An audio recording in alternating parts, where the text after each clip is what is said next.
I was like, Jimmy's like, he's like, what does it say? What does it say? I'm like, bro, I'm like, it freaking says pregnant. Like, what? Like, what? Like, we've never seen that before. So we were freaking out. We were like, oh my gosh, like, what? And then I'm like, yeah, but I'm bleeding. Like, that can't be right. He's like, what? I'm like, I have to make an appointment. So we're just there. It was late at night. We're there laying in bed. We're just talking. We're like, wow, is this really it? You think this is it? I'm like, I don't know. He's like, I don't know. He's like, it says pregnant. I'm like, it sure does. But why am I bleeding? I don't know. Why could you be bleeding? I'm like, I don't freaking know. Do you have pain? No. Well, we just have to wait. We just have to wait for the appointment. Like, everything's gonna be fine. We're gonna be fine. Like, what? I'm like, okay. And that was that. I called the doctor. They told me they couldn't see me until 8 weeks. Apparently, you have to wait 8 weeks. You have to wait 8 weeks for an appointment for pregnancy. Nothing will pop up on the sonogram unless you're 8 weeks. So we had to wait. We had to wait almost like a month, I think. Yeah, we had to wait a month. So I'm like, okay, you know, we're gonna be fine. Everything's gonna be fine. We were hopeful. We were thankful. We just kept praying, and we were like, you know, everything's gonna be fine. Like, we're gonna be fine. Everything's gonna be cool. So we had our faith, you know, we were sticking to that, but I was still bleeding. I was bleeding. Some days was really light, and then randomly it would just be like a gush of blood, like a flow.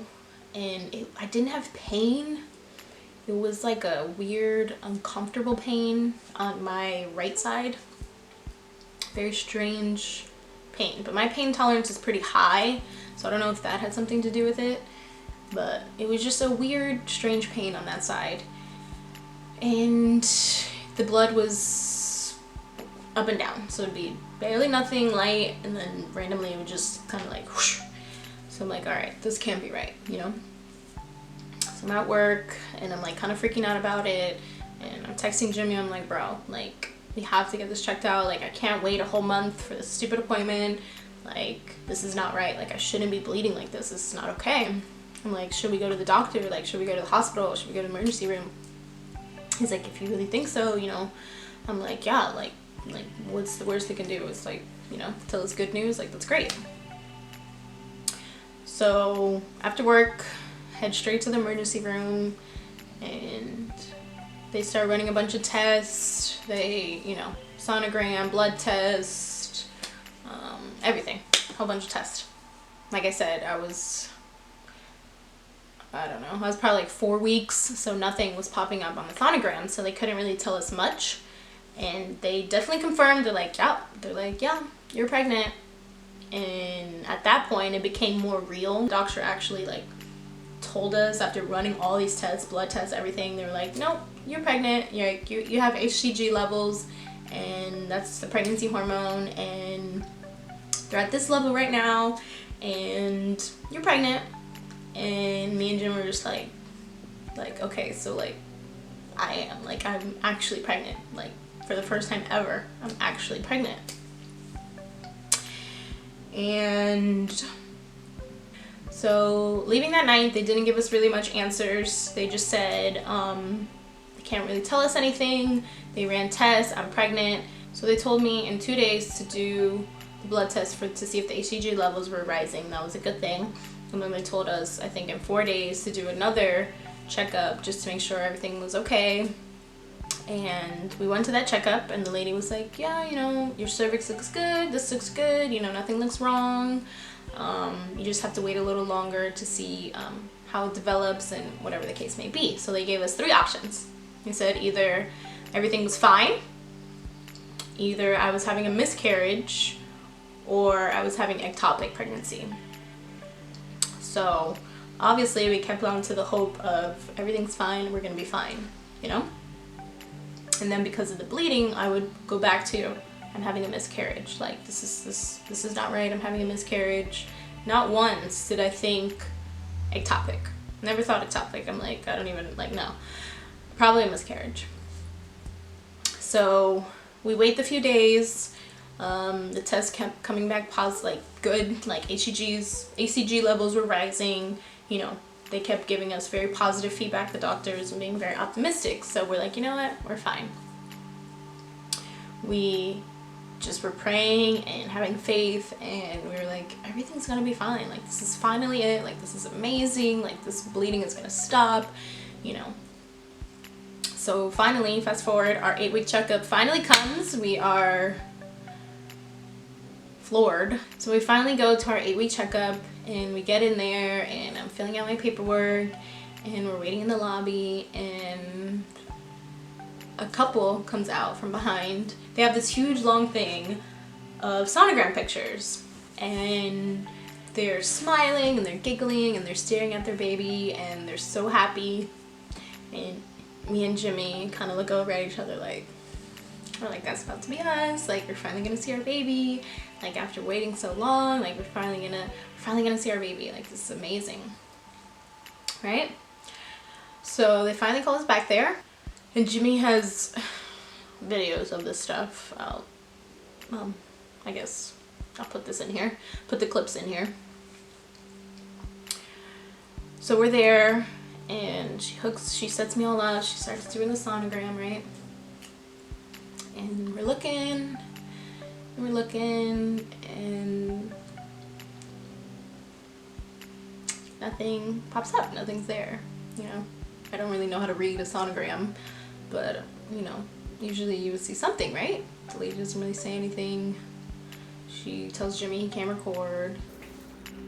So help me insert it in the time, yeah. Perfect.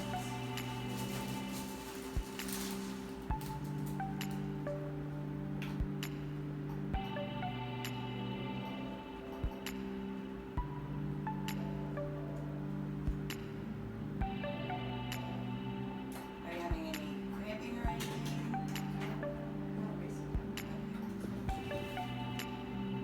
Are you recording that? Yeah. Yeah, you gotta turn that off. No, okay. The lady doesn't really say anything, so we're just there, and you know, I was just praying, like, God, just give me answers, just walk me through this right now, you know, like, mentally prepare me right now for what they're gonna tell me.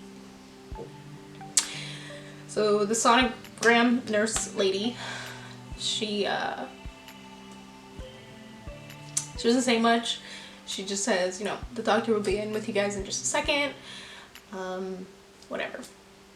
So me and Jimmy are there. We're waiting for the doctor to come in to tell us our results for our sonogram. We were both just kind of quiet.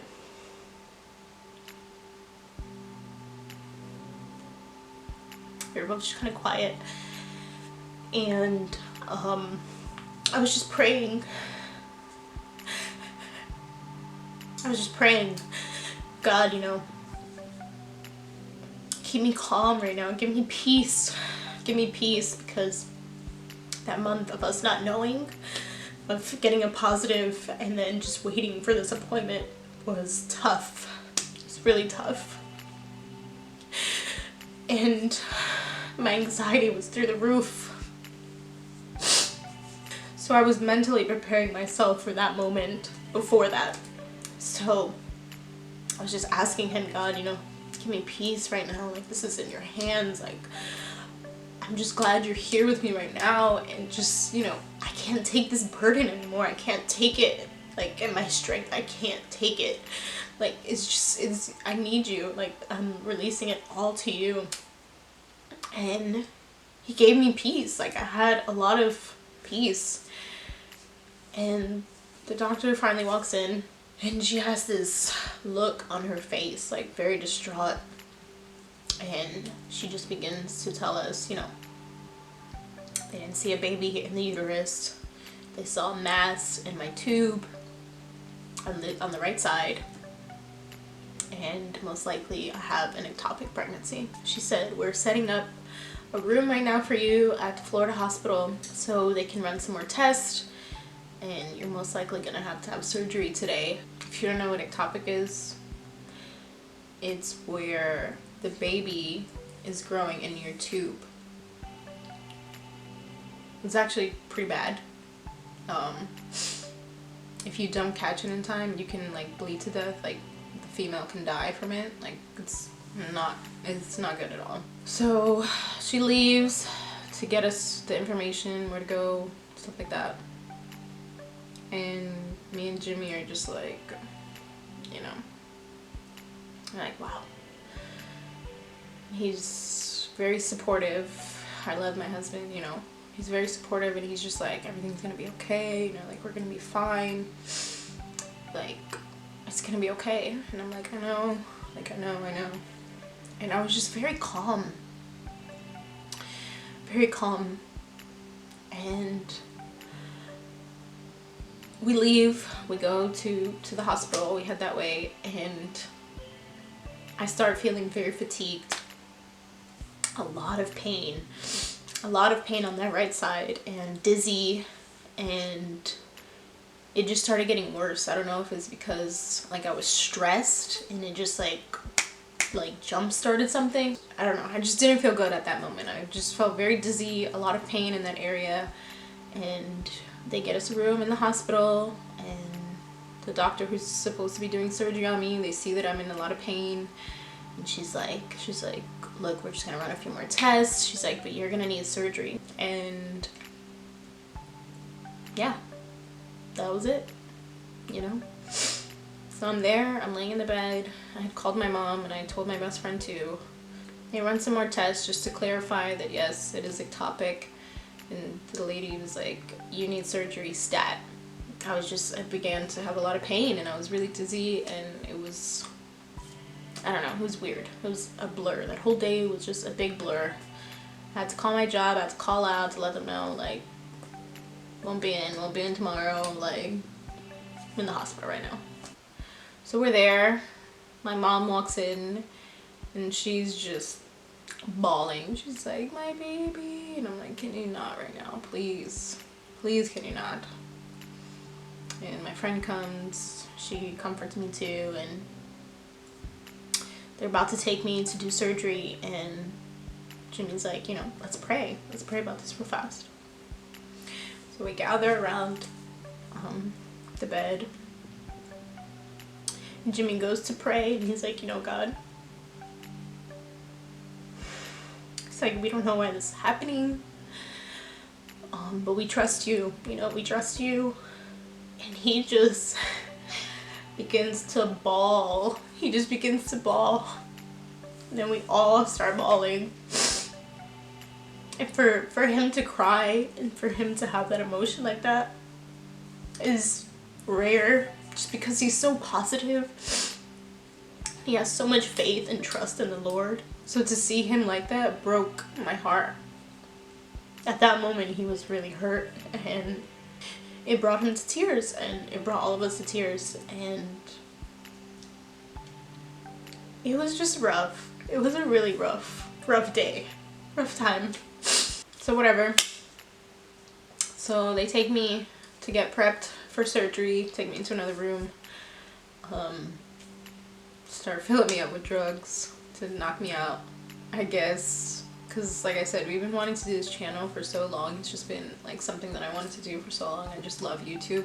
I guess at that moment I was like really high and loopy. I don't remember this at all. I told him, vlog this right now. So here's a clip of that, him vlogging at that moment. We are live here. Yeah, take a picture. It as well. My dog is drugged up. Peter, bye-bye. We love baby. But she is about to undergo surgery, and we're gonna be alright. But God makes all things work for the good of those who love Him and are called according to His purpose. That's what we're standing on. Beth, how do you feel? Drugged up? How do you feel? Feel okay. You can take my I think picture. she's under some drugs. It's But, okay. we're gonna be alright. And that was it. That's all I remember for that day. I remember waking up, and I'm sure there was a lot of people there. I don't remember at all. Okay, so July he had a surgery. August I got pregnant. September was when I had to have my surgery for my ectopic.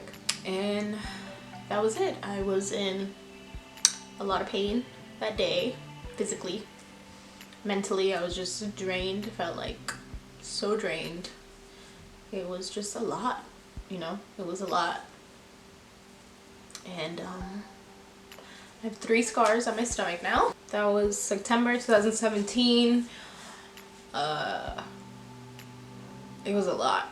It was a lot. And honestly, I was very calm. I was very peaceful. I was very just like because I didn't have to play the waiting game anymore. I was finally, you know, gonna get back on track and not have this thing in my head, you know, like, am I pregnant? Am I not pregnant? You know, what's going on? Why am I bleeding? You know, because I was relieved in that sense, I didn't really give myself time to process what had just happened to me. So again, fast forward, we are now 2018, April, still nothing. They took my right tube. So now I only have 1 tube, 2 ovaries. The doctor was super sweet. She was very optimistic and said, you know, you can still have babies. Honestly, I don't know what the chances are, or like, I think it's a little bit more difficult now because I only have 1 tube. So it's based off me ovulating on my left side, not my right side. I think, I don't know, that's that. Still something that I struggle with daily, something that I really want, especially now. I know it's possible now. It's definitely a huge possibility now. I've gotten a lot better, I'll say that about it. Before I was very bitter, very envious, very just consumed with it. Recently,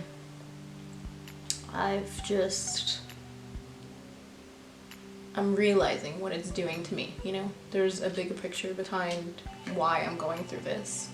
And the reason why I wanted to make this video was for that girl or whoever out there is watching this, if it can help you in any way to know that you're not alone.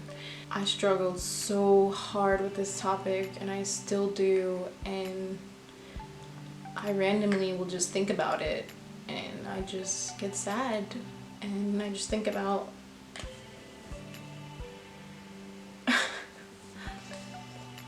2013. Since 2013 to 2018, that's 5 years that I've been wanting a baby, and I still don't have a baby. And I'm realizing that I need to literally let go. I need to let it go. I need to just let it go and give it to God. And that's the only way He's gonna give it to me. And this situation that we're going through, this infertility problem that we're going through, is much bigger than I see with my eye. You know, I'm like, why? It's changing me, it's molding me, it's growing me in multiple areas of my life. It's showing me that I am powerless, you know, it's nothing I can do physically. And that's the whole point of God and His purpose, you know. I need Him, and He's showing me that, like, you need me, you know. Just let me handle it. And it's kind of where I'm at right now. Maybe we'll get Jimmy's thoughts on this. I just felt like, I'm probably not even gonna post this video, but I just had to get those feelings out on my own. And my brother is here, so I'm gonna stop filming now because I think he's listening. Okay, so the last little clip that you saw was a couple days ago, and my camera died and my brother came home, so it got a little weird at the end. But in continuation, we want to leave this video on a good note, not a sad note. Yes. Although we still don't have a baby at the moment, we are still trusting, we're still believing that in God's timing, He will grant us our heart's desires. So that's pretty much it. That's our journey on trying to conceive. We're still going on this journey. God is showing us things that I couldn't even imagine, and it's a much larger picture than just conceiving. What I would say is in our intro video, we did say that a part of us doing this YouTube channel was to uplift and inspire, and most importantly, just be authentic with who we are. So we didn't want to shine light on just the positive things that go on in our lives, like everything is fine. We also wanted to shed light on our dark moments, on what we go through on a day-to-day basis, our struggle. We just want you guys to be encouraged, especially those of you who are struggling the way that we are, and just know that your time will come.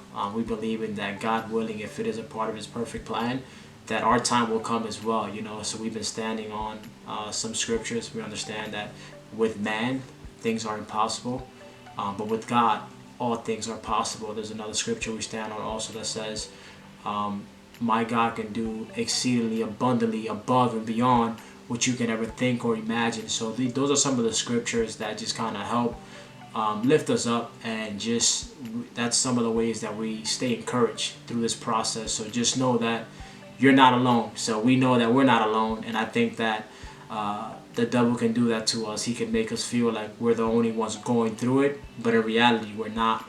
So I want to encourage everyone out there who is in our present circumstance or something similar to it, that the light will come, and that God doesn't withhold any good thing from those who serve Him. So thank you guys again for supporting. We definitely do appreciate it. Again, this is Living La Vida Lora, and we are allowing you guys to come on a journey with us. So I think that's pretty exciting. Yes. They get to come on this journey with us. So we'll just close out this video with a couple scriptures. I have Joshua 1:9. Have I not commanded you? Be strong and courageous. Do not be afraid. Do not be discouraged. For the Lord your God will be with you wherever you go. Wherever you go. And this is Living La Vida Lora. So that's it. Stay tuned for more videos, guys. And this is